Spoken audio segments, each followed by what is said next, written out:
Ukraine's Holocaust survivors have been speaking emotionally about the war they're now enduring and sending a blunt message to Vladimir Putin.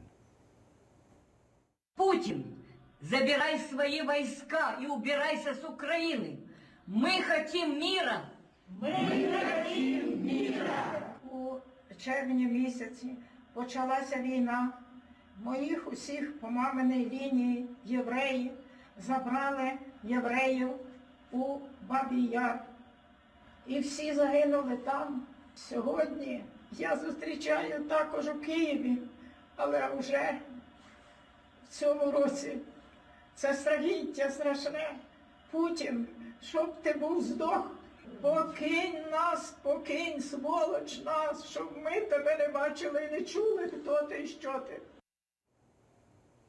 Earlier this week, a Russian airstrike took out a TV tower in Kyiv that sits on the territory of Babyn Yar, where more than 30,000 Jews were murdered by the Nazis in 1941. And joining me now to talk about this is Rabbi Yaakov Bleich. He's chief rabbi of Ukraine and serves on the supervisory board of the Babyn Yar Holocaust Memorial Center. Rabbi, it's such an honor to have you with us. Thank you so much. We have all heard that phrase, never forget. But how do you wrap your mind around seeing again this horrendous attempt to wipe the heritage and culture of a people from the earth in Ukraine by Vladimir Putin? It's disgusting. So I just want to tell you a few things. First of all, that video that you played of those women, Holocaust survivors, are in an assisted living home that I built with a grant, by the way, from the United States Department of Agriculture, for that matter. And it was that video of those women in that shelter, and they all went through the war. They're all survivors. And if you understood what they were saying, they're bringing out a lot of emotion. And they're discussing the emotion. One of them, when I spoke to her the evening previously, she told me, she said, God, made me live long enough to see two wars. I thought one would be enough. I didn't think I would have to ever in my life live to see another war. And she said that when she was just hoping that television tower or the bomb that fell in Babyn Yar will wake up the dead of Babyn Yar and have them come up and fight against Putin and beat him. This was like the type of emotions that these people were saying. It was very, very emotional. And I've said it a number of times, I'll say it again.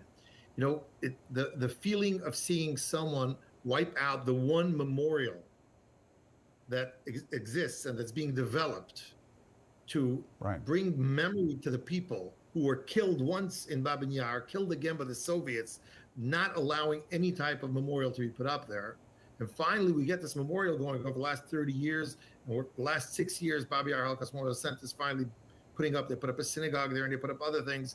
And then on that territory of Babyn Yar, right behind the administrative building of the cemetery where there were graves, onto that spot, the bomb fell.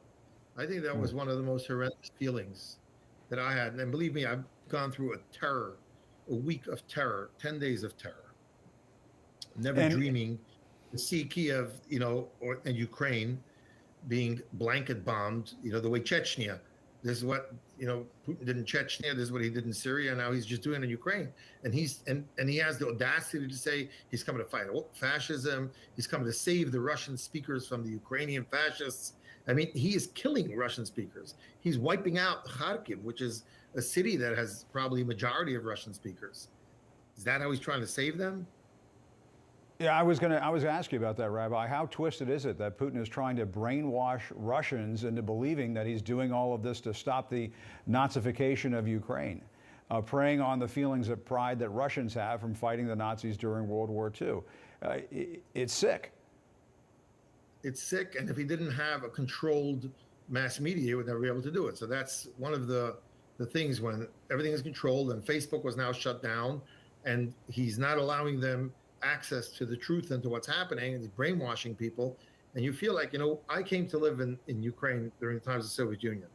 I lived there for 2 full years, the entire year of 1990 and 91 under the Soviet Union. And I'm an American kid. I grew up in Brooklyn, at least I spent my childhood there. And I'm still growing up. I mean, but I came there, and what was the most frightening thing I see in the Soviet Union? And I lived there full time with my wife and my oldest son. And the most frightening thing I saw was not that people were afraid to say things that were wrong, but they were afraid to think, because when you think, then you start talking. This was, for me, as an American kid, 25, that was the most frightening thing. I saw that people would not think. They were controlling their thoughts so as not to say. That, I think, something that we, it's Orwellian. Again, it's right out of 1984.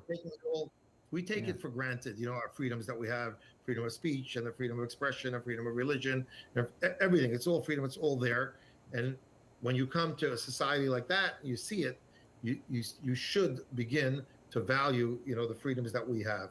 And I think what he has done, Putin, is to take 10 years of democracy, the fall of the Iron Curtain, the break of the Soviet Union, which for him, he said was one of the greatest catastrophes of the 20th century, even though most people think it was the greatest thing that happened for the world, but he thinks it was the greatest catastrophe. And here he is now trying to bring it back. And what he's accomplishing is he's creating a little North Korea, or a big North Korea, on the territory of Russia. And I think that's a very, very frightening moment. It's becoming, Russia's becoming a giant. And your thoughts on President Zelensky's leadership, Jewish president of Ukraine? He's not the Jewish president. He's the president of Ukraine, who happens to be Jewish. He's not the president of the Jews, and he's not the Jewish president. He's the president of Ukraine. However, I must tell you that, President Zelensky he's a very, very popular guy. Everybody loved him as an actor. Everyone, as a comedian, everyone. Besides maybe some of the people he was making fun of. But he was unbelievable. When he became president, he had a tremendous, tremendous surge of popularity, 73%. This was something that was unbelievable. And then his popularity started waning, as it happens usually with politicians. But I think that he has shown leadership in a way that nobody ever believed. When a man he knows that he's being hunted, and he knows that he's being hunted by one of the greatest nuclear powers, his neighbor, that they'll do anything they want to kill him, right? And he says, I will not give up. And when he's offered a ride out, he says, don't offer me a ride, offer me weapons. He has raised the morale and the spirit of the people in Ukraine. And everybody's proud of him. That's why the people of Ukraine are willing to fight. I'm in touch with my community 24/7, evacuating people, taking them out. But there are many people in my community that'll say, I will not evacuate, but I'm going to stay to fight. I even had people that were already evacuating to the west, and then they said, Rabbi, I have to go back. They turned around. They said, I can't do this. I got to go back there. I got to fight for you. I think that all of this spirit and all of this, the fighting that we're seeing, something I think that Russia never dreamt would happen, is all a part of his leadership. It's all, and I think the world is, is seeing him in a different way as well.